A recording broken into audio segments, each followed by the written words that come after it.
and highlighting the FCS team response to COVID-19. I would like to welcome Dean Cox for joining us this afternoon, and also share regrets from Dr. Stevenson, who had planned to be with us, but unfortunately her schedule had a last-minute conflict.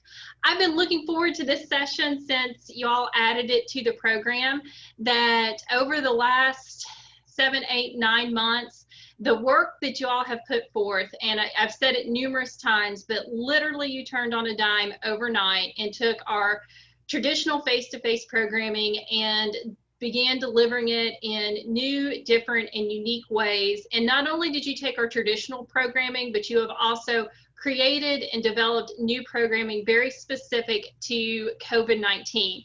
So I am thrilled to learn from each of y'all today, and for you to have the opportunity to share across areas and across districts about your specific response to COVID-19. If you do have questions for individual presenters, please put those in the chat box. As time allows, we will circle back to those at the end of today's presentation. If for some reason we run short on time, we will share those comments directly with the presenters and ask that they reach out to you individually. I will say, Dean Cox, you're welcome to ask questions anytime you would like to ask questions, and we will be happy to answer those. So we are going to kick off with District 1 with Mandy Broderick and Olivia Ferris sharing about their Dining with Diabetes online program. Okay, Mindy, do you have the PowerPoint slides? Okay, there we go. Thank you. So I am Mandy Broderick. I'm the FCS agent in Lewis County. And today I just want to talk about a couple of creative ways that my partner in crime, Olivia Ferris, and I have done to do virtual programming in this definitely unprecedented time. So earlier this year, we did Dining with Diabetes completely virtual. So here you can actually see what that flyer looked like. We took the flyer that we have for the normal in-person program, and basically just instead of having a location, we put, participate virtually on Zoom. Mindy, if you want to go ahead to the next slide. There we go. So you're probably wondering, well, if we're doing this virtually, how on earth do you get people to sign up, and how do you protect your Zoom link? So what we did is we actually created a Qualtrics form. So on this form, we had people enter their name, their age, all the demographic stuff, their email address, and we also had this. So this is actually the pre-survey for Dining with Diabetes. You can see there what it looked like on mobile, and on the left, what it looked like on a PC. Go ahead to the next slide, Mindy. So we marketed this pretty much similar to how you would market it for a normal in-person program. So this is actually a really cool graphic that Olivia made. Now the program itself met on Zoom. So after they signed up on that Qualtrics link, what I did is each and every week, just in case they forgot or lost the link, you know how that goes, I would go ahead and I would mail that link back out with a reminder that, hey, our class is at noon today. Hope to see you there. Go ahead and click the next one. Okay, here's an example of what that looked like after they filled it out. So here you can actually see all of the questions that are on the pre-survey for Dining with Diabetes. So there's, which food raises the blood sugar, the plate method. You can see all the responses just like that. Go ahead to the next one. And what we did is when we did these classes, we also recorded them. So just in case, maybe you weren't available at noon on whatever day of the week we did it on. So the cool thing about virtual programming is not only can you do it, at the time of the program, but you can also record it and recycle and reuse it. So we recorded this, and this little thing here that Olivia made actually is showing what we did is we put it on YouTube and on Facebook. So go ahead to the next slide, Mindy. And the cool thing about that is if you see down here is it actually captures an entire new audience. So Olivia did. She worked really hard on this. She went in and she added closed captions for these videos so that people that were deaf or hard of hearing could also participate in our class. And this was really successful. We had people from all over the nation participate in this. We had people from Ohio, Kentucky. I think the furthest one was Connecticut, but it was actually a really neat program and it worked really well. So I think that might be, oh, and this is another example. So we put it on Facebook and I also archived it on our YouTube page, just in case something happened there on Facebook, we have a backup copy as well. But yeah, I think that's pretty much the gist of what we did with Dining with Diabetes. And I'm going to let Olivia talk because she also has a really neat Google Classroom thing that she did this year. Okay, I think we can go to the next slide. Okay, great. So when we were approached about doing this, we were also asked about a program that I did with Google Classroom, which if you were a parent or a grandparent or anybody with kids, I'm sure you love Google Classroom right now with all the virtual learning. So I decided to take something that our kids were already using and kind of use that to implement a cooking program within the home. So the way that a Google Classroom class works, you have to have a Google account. So I created a video that walked people through step by step on how to do that. And then you just send out a code, which you can see here. I just made a flyer with that code and they can join your Google Classroom. Okay, next slide. So this is what it looks like once they're inside of there. So there's assignments, there's classwork, there's a stream that's almost like your Facebook news feed, so people can comment on there. I always put a disclaimer that this is something that's educational and positive, so it was really great to see people while we were quarantined getting to interact and show off what they had prepared using our extension recipes and things like that. While I only had 5 families enroll in this, I actually reached over 20 people because they ended up getting their husbands involved or their wives or partners. They had their children involved. So it became something that was almost a family event instead of just an individual. Next slide. So I wanted to reach more than just those 5 families, and a lot of people did struggle with the Google Classroom. So I ended up doing programs on the go where I printed off the materials. Every other week I did this and had recipes available. And if you're looking down there at the bottom, that is actually a paper bag that I folded in half and put 2 holes in it. And then I put holes in all the recipe cards. So by the end of it, they had a cookbook with all the recipes that we used from the program to go along with their nutrition education calendar. Next slide. So this is one of our participants. She actually did this with her mom and her little sister, and she shared that with me. So this was in the spring, of course, so that's one of our volunteers doing the April recipe. They really enjoyed it, and they were really great participants. So not only did this program cover nutrition, but I also wanted to mention that one of the first lessons in it was about hand washing and stuff like that, which is very relevant and applicable to right now. And what was also interesting, when I got the email from this participant, she said that she had to show her mom how to do Google Classroom. So it was really interesting to see our youth actually helping adults through this program as well. Next slide. Okay, I guess that's it. So we did do the virtual dining with diabetes, but I also wanted to share with you all that Google Classroom is also another tool you can use. If I know we've all learned Zoom, but if you're wanting to, branch out and do some more things, I'd be happy to answer any questions from that as well. So thank you all. Andy and Olivia, I think that you highlighted 2 things there that we've learned through remote programming, and one of them is about expanding our reach and the opportunity to introduce folks to Extension and bring them to our offices virtually that we've not had the opportunity to program with before, as well as helping individuals learn new technology and really adapt in our current normal. So we will move on now to District 2 and Alyssa Cox. Hi, everybody. Like Dr. Hunter mentioned, my name is Alyssa Cox. I am the agent for Family and Consumer Sciences in Wolfe County, and I'm going to be sharing about Wolfe County Recovery Week with lots of snapshots to keep in theme for our meeting. Next slide, please. So early on in the pandemic, Dr. Alex Ellswick did a webinar called Everybody is Recovering from Something. And we learned that people who are recovering from a substance use disorder were finding it difficult to maintain their sobriety during COVID-19 because many of them were lacking the social support, which is essential to maintaining a healthy recovery. And on the slide, you can see the findings from a study that was conducted here in Kentucky that shows a significant increase in the number of overdoses that have occurred since the pandemic began. So in response to this emerging issue, Wolfe County Cooperative Extension, Wolfe County Family Resource and Youth Service Center, and the Wolfe County Agency for Substance Abuse Policy partnered to host Wolfe County Recovery Week. And the purpose of this week was to keep people motivated to stay actively involved in their recovery, while also disseminating research-based information surrounding addiction and recovery, as well as COVID-19. So we kicked the week off with Recovery Yoga. This event was free to the public and was led by a certified yoga instructor.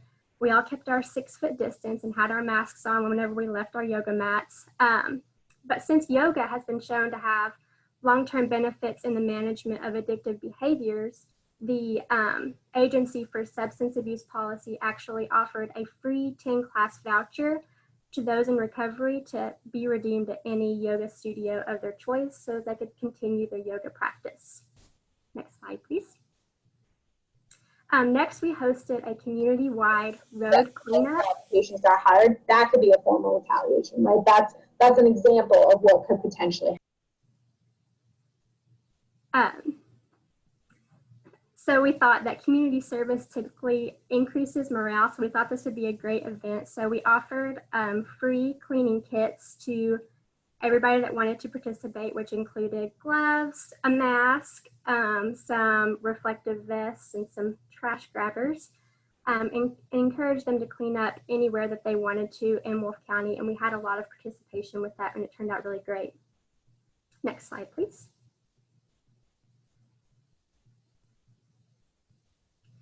Next, we hosted a recovery celebration. Throughout the week, we shared photos of people who were going through recovery along with their testimony on our Facebook page and kind of gave them a boost up. And then on Thursday of that week, we had a Facebook Live event where we lit a sparkler in honor of each of those individuals and told a little bit about them. All of the individuals mentioned also got a celebration bag with some goodies inside, as well as information about local drug and alcohol dependency resources. We had a total of 45 people recognized during that event. So it was really great that they wanted to share about their journey with recovery. Next slide, please. Then we wrapped it up with the Recovery Run virtual 5K. It was a free virtual 5K, and it was structured a lot like the 5K in May that Natalie Jones did for us. We had a total of 226 people registered for this 5K, and 165 of those participants filled out the finish line survey that we sent to them with Qualtrics. And that's where we learned some of their proudest moments, and some of them I pulled and put on your screen there. They really touched me.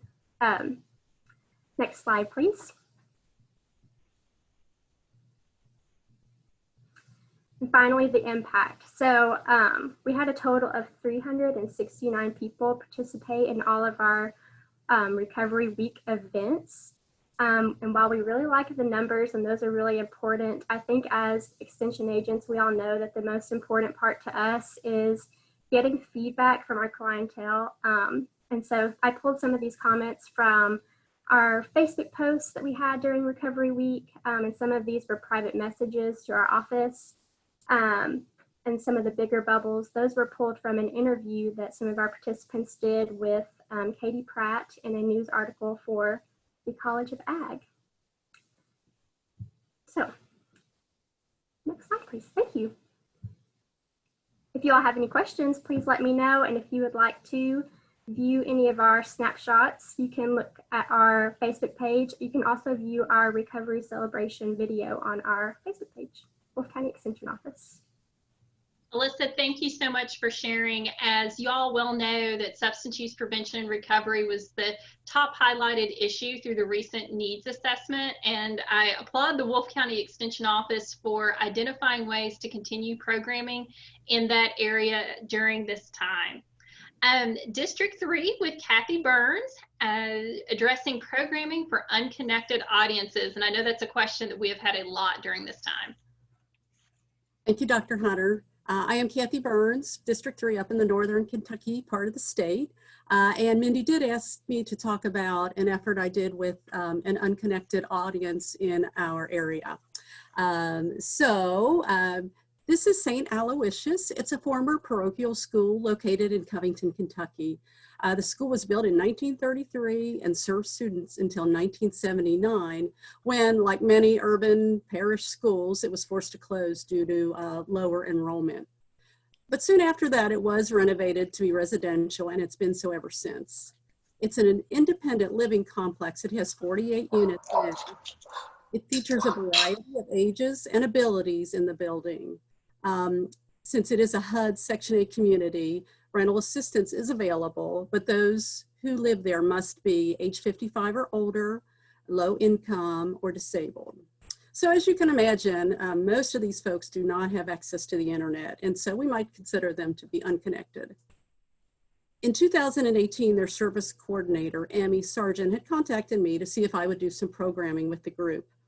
I started there doing monthly lessons like a lot of us do, a lot of nutrition education. You know, you become the cooking lady that I know a lot of everyone else is doing as well. I was really pleased that I had a really good core group of about 12 to 14 people that joined me most months. But in March, when COVID closed down, and St. Aloysius and most of my traditional programming did as well, I spent a couple of months, maybe like some of you, trying to figure out what to do next. So first of all, I want to give a big thank you to our state FCS staff, because they immediately jumped into action and developed a lot of materials for us to use. I look back, and starting as early as February 27th, there were many information releases on the website. And on a personal note, that was especially good for me because through COVID, our newspaper's finally been publishing my news articles. So that has been a great source and another place to reach unconnected folks. So the last time I was able to visit St. Aloysius was February 10th, and I was checking on them through their coordinator via email. And at first I could only think traditionally and that I probably wouldn't be able to be there for a while.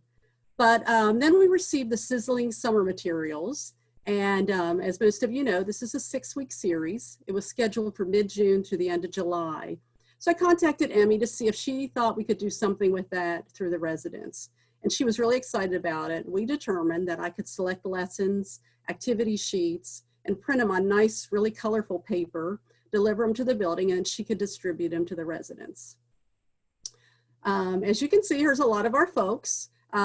We did the Sizzling Summer series part of the lessons because they weren't all applicable to this audience, but we did come up with a 4-week series and a challenge with each of them. So in the center is the nice original flyer we had where my great staff assistant was able to adjust it as we made it a 4-week, and our dates were a little bit different than the earlier one. But we selected articles and puzzle sheets and tried to come up with some activities that would be of interest to these men and women and to work in their setting.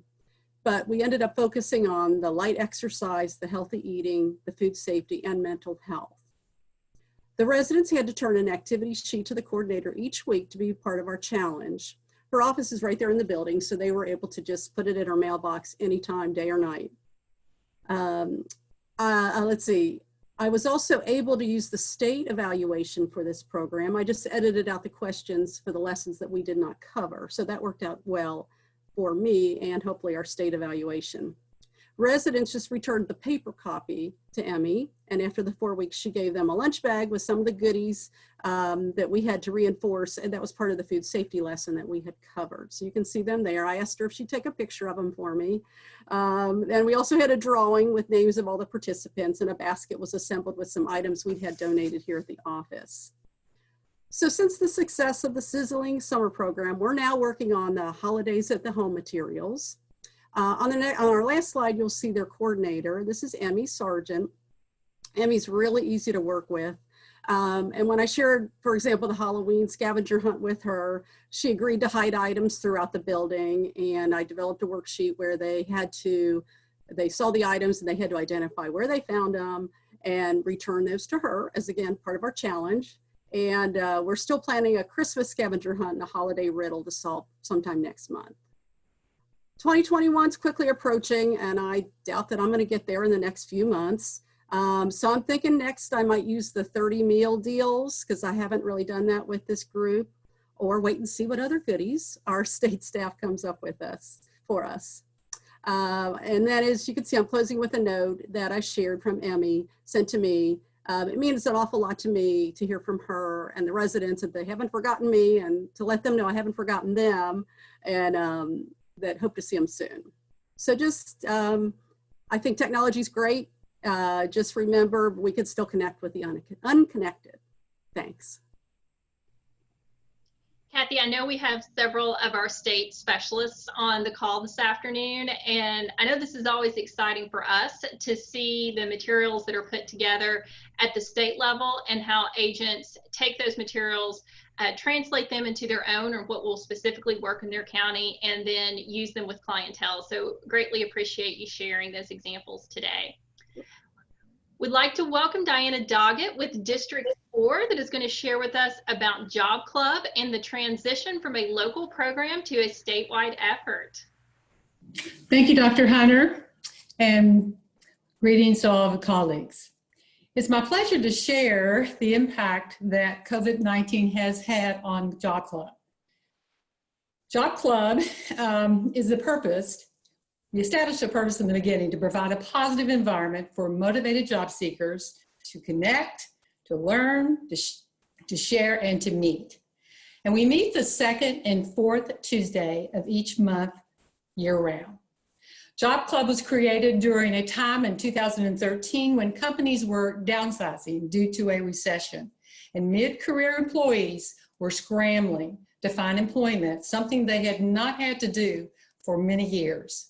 Facilitators include the Fayette County Cooperative Extension Office, the University of Kentucky Alumni Association, and the UK Human Resources Department. As with any program, it took time and research to make the decision to launch Job Club. And as with any community outreach program, the program's value, mission, and vision had to be defined. So to maintain its effectiveness, Job Club is dedicated to being visionary in planning content, program delivery, marketing, and networking. This computes to equipping job seekers with present-day job search strategies necessary to obtain employment that meets their skill set. Job Club uniquely fulfills the land-grant mission. The impact of COVID-19 seemed devastating at first until we reimagined our delivery mode and audience. In an effort to continue to provide Job Club, an important community resource, while practicing responsible social distancing during the evolving COVID-19 situation, the 2020 late spring, summer, and fall schedules were offered online via Zoom webinar. This format assured participant anonymity in an important concept to many job seekers. It also expanded our list of presenters and attendees, as travel is not an issue. We are also able to maintain small group networking and support in breakout rooms. We tried not to entirely reinvent the wheel. We will continue annual programs that do well, such as our HR panel and our success story panels. Success breeds success and reinforces the need to seek out help. Another outcome of COVID is the newsletter that we sent to all Job Club attendees following each session. Included our job leads, career advice, Extension financial resources, UK Extension's Healthy at Home newsletter, and additional online learning opportunities. We also include a short survey for first-timers and a more comprehensive evaluation annually. New since COVID is the Central Kentucky Job Club sharing community on LinkedIn. So attendees can preview job leads as we receive them, even in between sessions. Also, traditionally we provided a printed copy of a job search guide. As a result of COVID-19, we sped up an expanded packet for an online distribution. The free Job Club resource packet includes all of our resources listed on the slide. Job Club's impact on the lives of families is both measurable and gratifying. As a 25-year Extension veteran, I must admit no other program has evoked more emotion for me personally than receiving the "I got the job" email or phone call. And to think this occurs 1, 2, 3 times a month. Justification for the program is the number of reported secure jobs, impacting the economy and individual and family well-being. When faced with the uncertainty on how to carry on when the pandemic hit, Job Club facilitators explored all options and did not miss a session. By all accounts, Job Club has been a huge success. Job Club notification and registration details are now sent to all 120 county extension offices bi-monthly. And we have also added Facebook Live so that this provides an accessible recording of each session. Agents simply market Job Club through their customary methods and can count their county participation. Job Club has the support of FCS Extension and the Office of Philanthropy UK, and we just need to continue to define Job Club not as a Fayette County program, but as a shared resource for all Kentucky citizens. I also had the opportunity to provide bi-monthly updates on Extension, and this has been very rewarding. I do mention Fayette County programming from all program areas, but it also gives me the opportunity to direct participants to their local extension offices. A huge asset for Job Club participants is to have access to trained career counselors with years of experience. This is a great example of Extension's role of disseminating research-based information and services. I close with a couple of quotes from recent successful job seekers. We have these posted on our website. We have over 200. And believe me, it's a go-to place when I get distracted with today's problems. So when meeting in person, each success story was presented in person with celebration. Today, we now do that virtually. We also provide professional headshots for those in need. And for the future, here's the lineup for fall 2020. We are close to announcing the winter schedule. We never take a month off because joblessness does not. In the aftermath of the pandemic, Job Club will continue to connect with job seekers reaching far beyond the walls of Fayette County Extension. And based upon its outcomes, it is evident that Job Club has helped so many families, and personally, I've been inspired beyond measure. So until next time, we hope to see you on November the 24th as we discuss the benefits of working in temporary positions. Thank you. Diana, thank you for sharing. Job Club is one program that I've certainly been excited about. I had the opportunity to be involved with it very early on as a specialist, and we've always had the desire to figure out a way to make it statewide because we know the resources and the content that is able to be shared from the UK campus as well as many of the industry leaders around Lexington is just resources that are not available in all areas of the state. So I'm really excited that COVID has brought this opportunity around to be able to grow the Job Club program. And I will just say too, not that I'm on the job market, but some of the topics really intrigue me, and occasionally I'll pop on and listen just because I think there's something we can all learn from some of the information shared. And now I'd like to welcome Natalie Tall with District 5, sharing about the On Hand Olympics. Yes, thank you all very much for this opportunity. So I will be talking about On Hand Olympics, which was a partnership between Dana Fentress, the Hardin County FCS agent, and myself, Natalie Tall, and I'm here in Grayson County. So what we did, Dana actually came up with this idea, and she came at me and was like, hey, I have this idea of reaching a younger audience. You know, we have our fellow 4-H agents who are reaching the school-age children, but Dana and I both work fairly closely with family resource centers and the early childhood councils in our communities. And so we really want to, and we both have successful Laugh and Learn Playdate programs. So we wanted to find a way to reach those families of younger children, 0 to 5, or that 3 to 5, like early childhood age range. Next slide, please. So that was kind of our goal. And what we did is we used items around the house. So the idea was Dana would kick it off with a video and challenge me in Grayson County to use something I had on hand.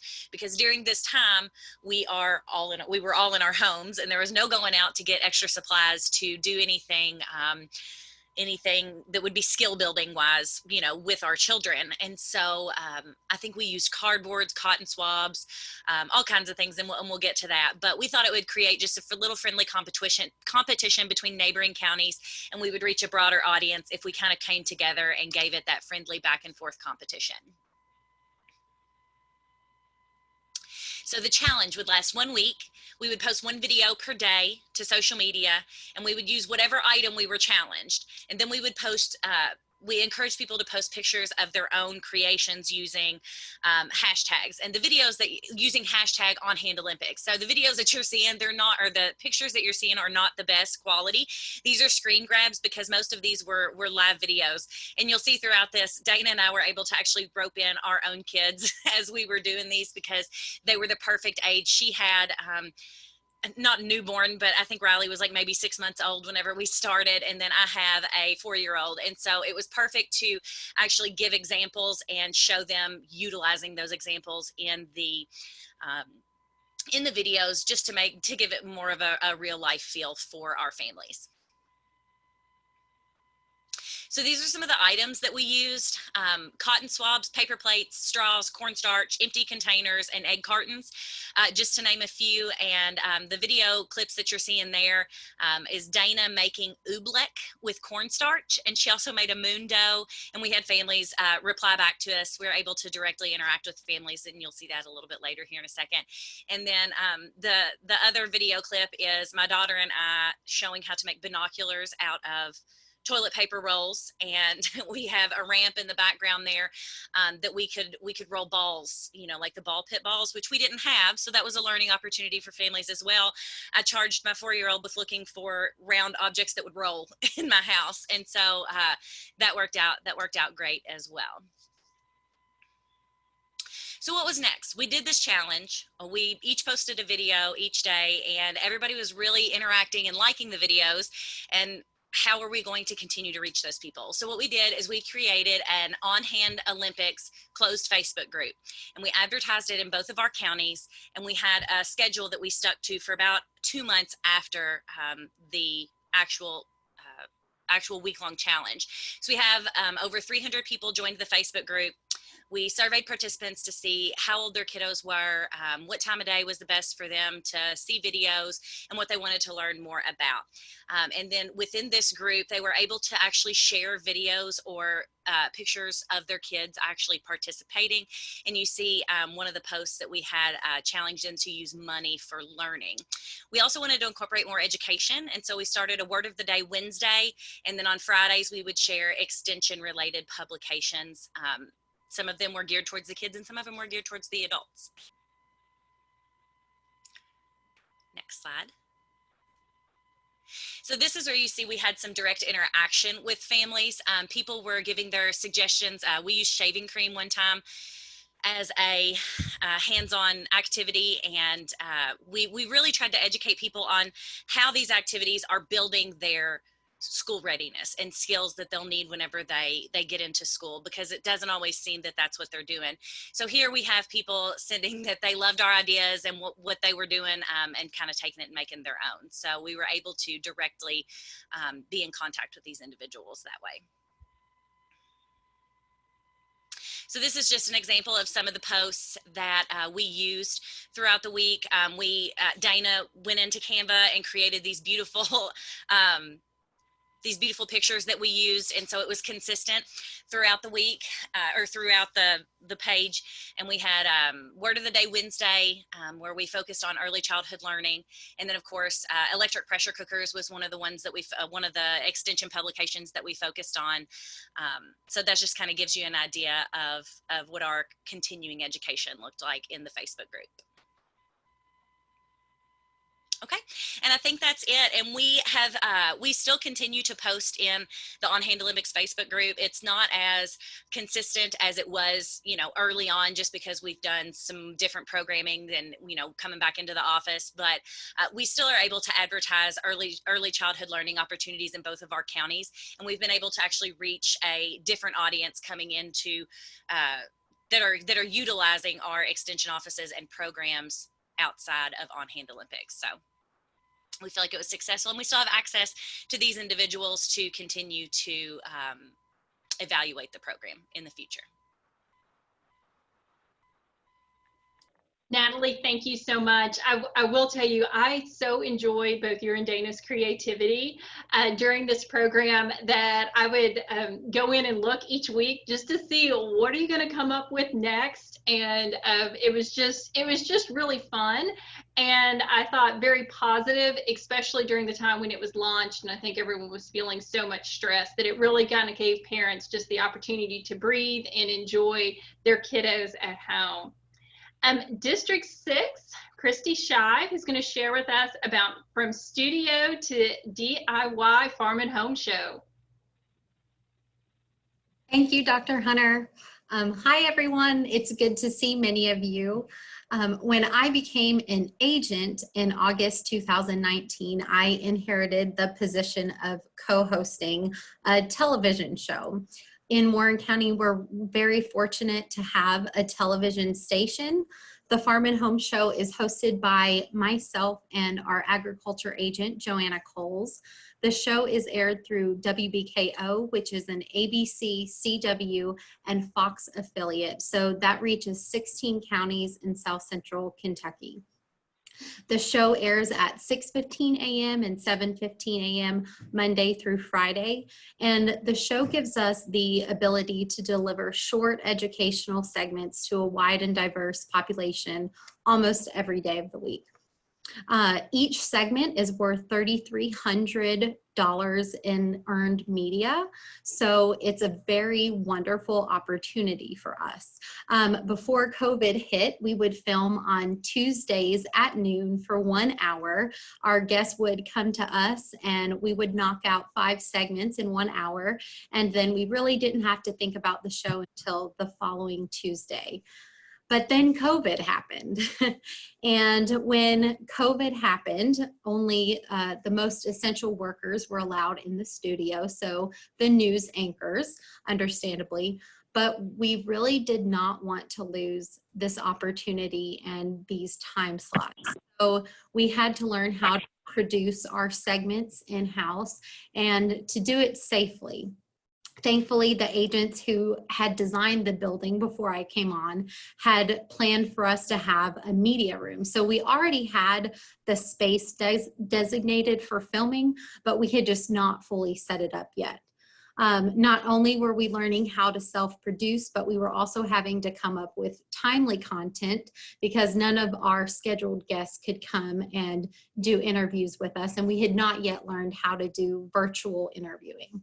But everyone pitched in so many different ways, cheering each other on, trying not to cry. But we were working hard to make sure that we had at least 5 episodes for WBKO to air each week. Then they actually started airing our segments at 5:15, 6:15, 7:15, and 8:15 every day. So no pressure, right? So while it was a lot of work, a lot of people were introduced to the cooperative extension service because of how frequently the show was airing. So once our episodes air, they are then uploaded to Facebook and our YouTube channel. And I'm sorry, Mindy, you can go to the next slide.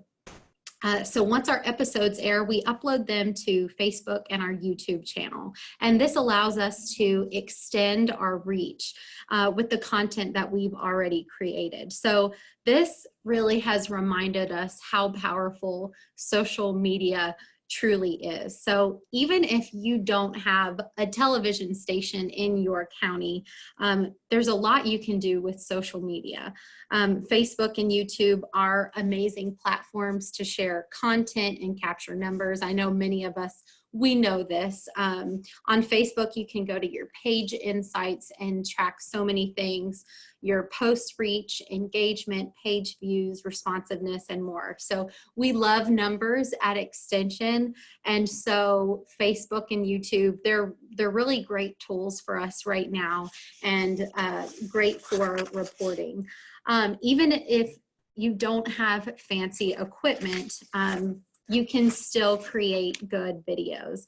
But a few basic items can enhance your videos. And I wasn't sure how much time that I would have. So I actually created a QR code, and it's on the screen. But it basically shows some of our most essential equipment items that we use to film our show. If you have a smartphone, you can open up your camera and hold it over the QR code, and then a link will pop up. And then that will take you to our equipment list. And I'm happy to send that to Mindy or to anyone who would actually like to have it in person. But basically it just shows we film with an iPhone. We have a microphone, we have a few lights. And so I know a lot of agents who make very beautiful videos, and I am learning from a lot of people, but those are just some of our most basic equipment items. And if you've ever been a guest on the Farm and Home Show, I truly appreciate you so much, because if it was just me coming up with all the content, I think we would lose our viewers pretty fast. But yeah, so that's basically all I have for you today, and I'll be happy to answer any questions if you have it. Christy, thank you so much for sharing, and kudos to you and Joanna both for what you have been able to pull off with the Farm and Home Show in a remote environment. It is no secret to y'all or around here that I am trained as an economist, and our state specialists often give me a hard time that I have so much to learn in our other programming areas.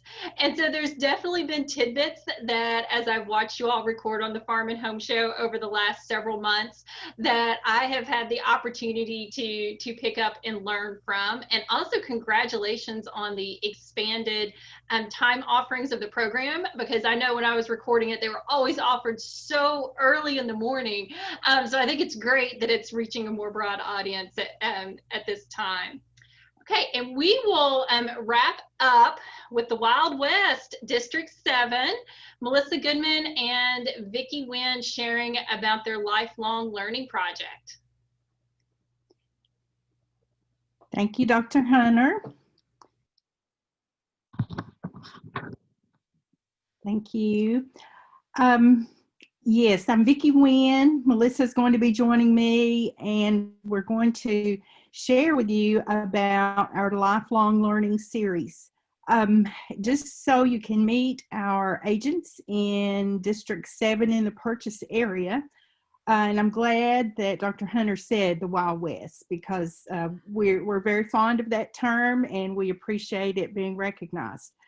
And yes, our Building Strong Families with the Lifelong Learning Series was something that we created to meet people where they are, and just making sure that we are responsive to the needs of our families in the midst of the COVID pandemic. Okay, so what led to the Lifelong Learning Series is we needed to reach 828 extension homemakers who needed connection to their local county extension offices during the pandemic. We knew that they were a higher risk population, and we wanted to safely be able to offer programming to them as an area as planned, and then that way it was something that, you know, they were going to expect anyway, and we could offer it in a safe dissemination of information.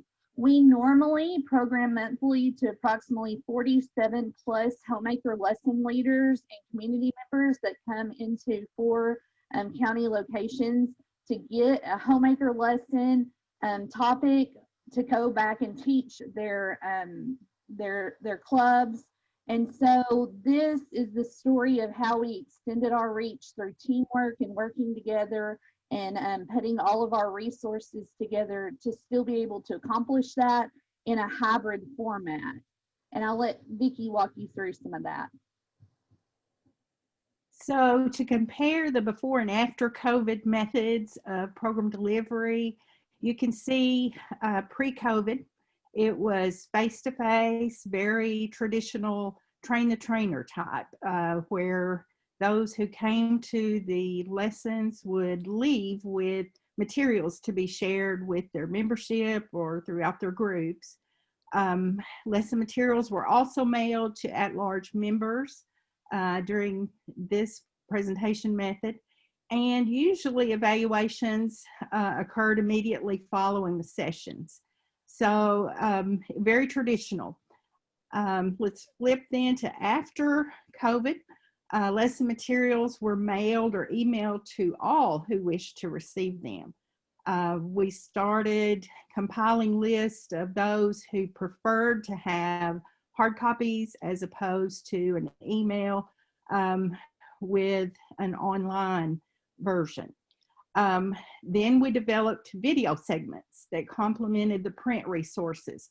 The video segments are not meant to replace those lesson materials in a print format, but just to really enhance and to offer more information just in that video format.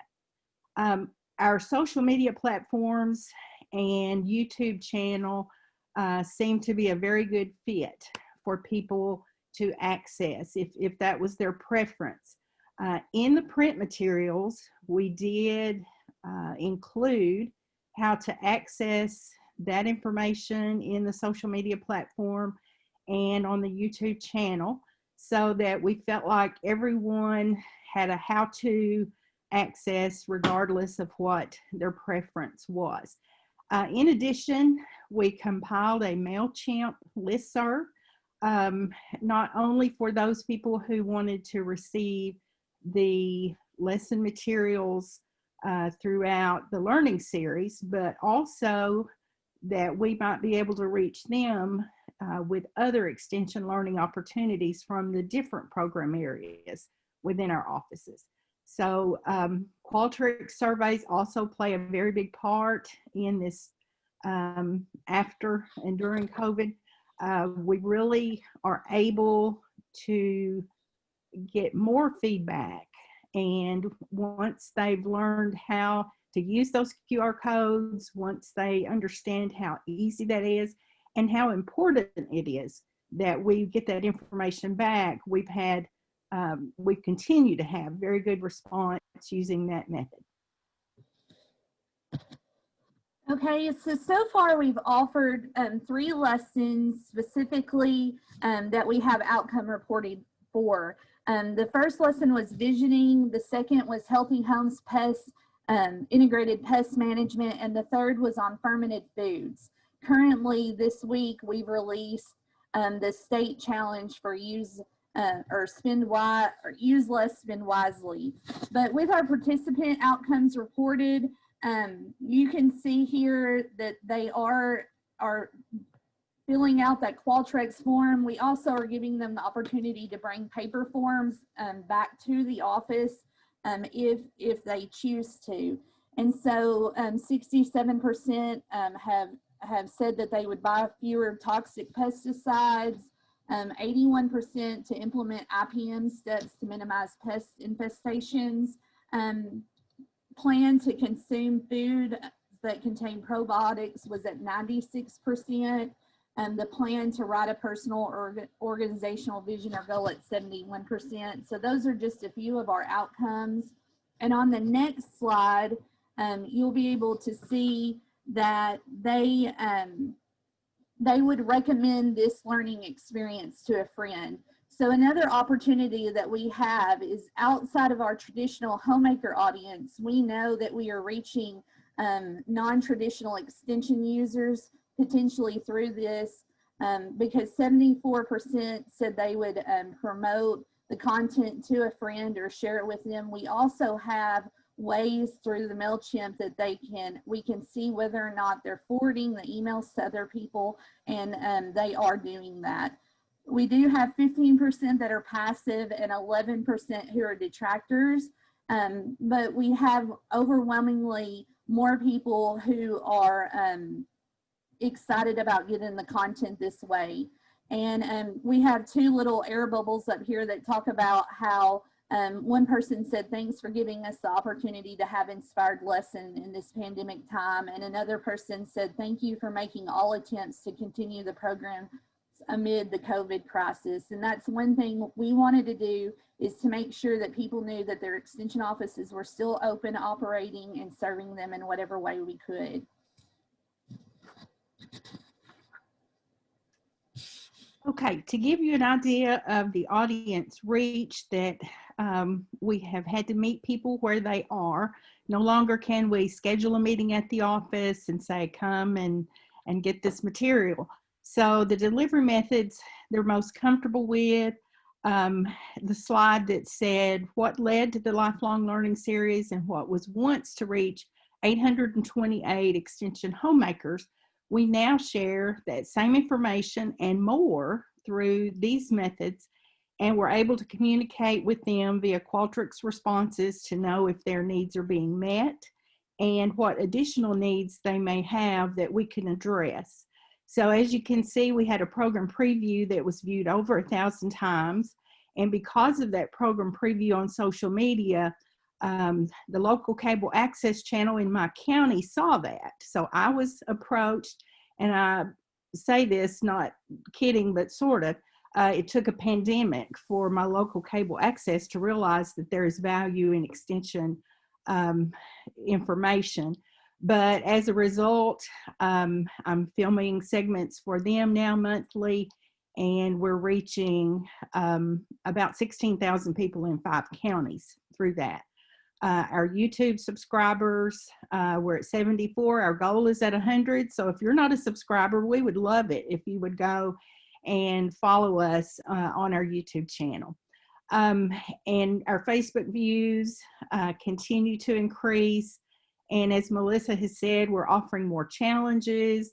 We're getting a lot more interest in the information that's been released from our state specialists throughout the past several months.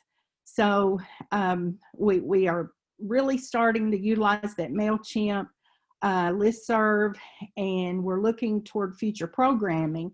We're thinking of the Cook Together, Eat Together in this format. Also a women's health fair. We've got some other ideas that we think future programming would be a good fit in some of these methods. A few years ago, we offered a Spring into Green program that was a multi-county program. And of course, we did that for several years, and interest, it waned a little bit. And so we decided to give it a rest. But Melissa and I have been thinking this would be a perfect way to deliver a conference, Spring into Green, like we had. It was a half-day conference, and it's so much easier to get featured speakers to devote an hour or so and present information via Facebook Live or an online format. So our wheels have started turning into bringing that specific program back and just delivering it in the new methods. And just keeping in mind, all of these numbers, all of these statistics have just occurred from August through October of this year.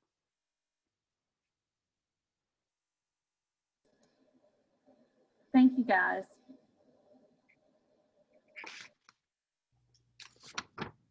Melissa and Vicki, thank you for sharing, again, new and unique programming ideas to continue to not only reach our traditional audience, but also to reach out to new audiences. And several things that you all just said that I think resonate with so many of the programs that I've seen offered over the last several months is that your goal has been to meet people where they are. And I think that that's something that we've all been working towards in Extension. And one of 10 years from now, when we step back and we look at what are the positives that came out of the pandemic, that I truly believe that this will be one of them, is that we learn to engage our audiences on their own time, at their own place, and continue to educate. And then you also highlighted the need to continue to meet clientele needs, to let them know that their extension office is still there and still working for them. Thank you to all of our presenters today.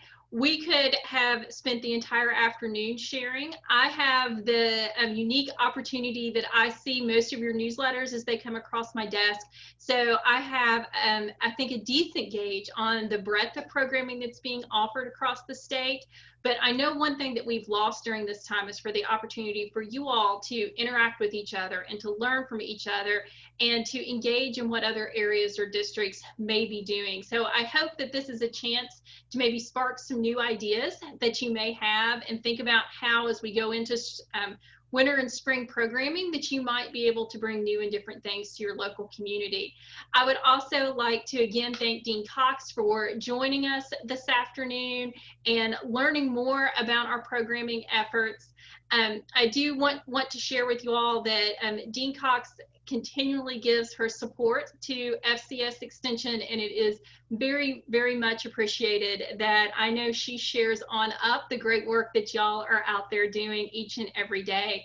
And I also would like to thank her. She'll be joining us on Friday as well for a portion of the awards banquet. We do have a few minutes left. I was following the chat as we went through the session, and several of y'all reached out in terms of support for your fellow agents and program sharing idea. But if you have any questions that you might like to ask, we have a few minutes left in today's time frame.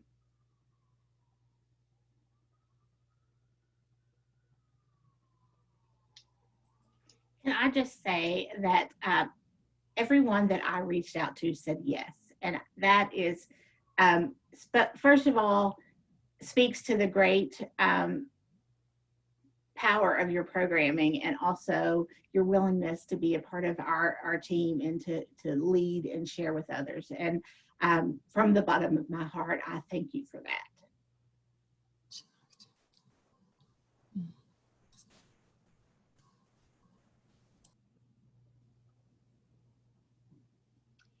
Okay, I do encourage you that if this sparks some ideas that you want to learn more about how did they do that or how did they make that happen, or as Jeannie may have pointed out, I might need to order a giant timer. So Christy, I might have to reach out for where you get your giant timer, or we might need about 15 giant timers. For our office. But if y'all have any questions for your fellow agents, I know that they would be more than happy to answer them and help share resources and materials. Again, it's been an amazing effort over the last 9 months and something that should not be understated in any way, shape, or form. So congratulations to y'all for the great work that you've continued to do during this very difficult time.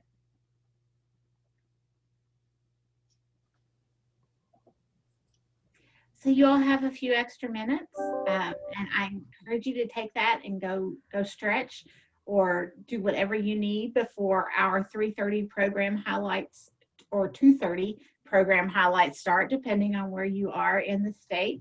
And I thank you all for all the time that you've given us today and this week.